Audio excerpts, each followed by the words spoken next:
ঘটনা দুর্ঘটনা হোক, অন্যায় অন্যায়, কোনো অন্যায়কে ছোট, কোনো অন্যায়কে বড় করে দেখার যে প্রবণতা, কোনো অন্যায়কে কোনো একটি কর্নার থেকে কোনো একটি দলের উপর চাপিয়ে দেওয়ার চেষ্টা করা, এটিকে রাজনীতিকরণ ঠিক না। অন্যায়কে মনে রাখতে হবে অলওয়েজ ব্যাড, এবং অন্যায়ের পক্ষে কোনো মানুষ, সচেতন মানুষ, রাজনৈতিক কর্মী থাকতে পারে এটা আমরা বিশ্বাস করি না।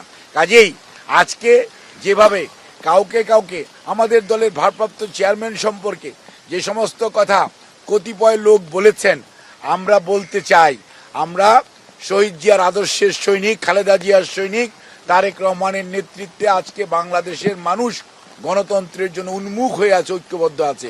আমরা কোনো ষড়যন্ত্রে পা দিতে চাই না, কোনো প্রতি উত্তর দিতে চাই না।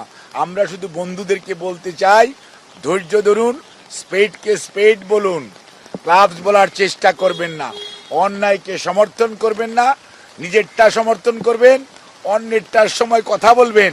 অন্যায়কে বিএনপি কোনোদিন প্রশ্রয় দেয় না, সমর্থন দেয় না। বিএনপি অন্যায়কারীর বিচার চায়, দেশের প্রচলিত আইন অনুযায়ী। মব সন্ত্রাস বিএনপি চায় না।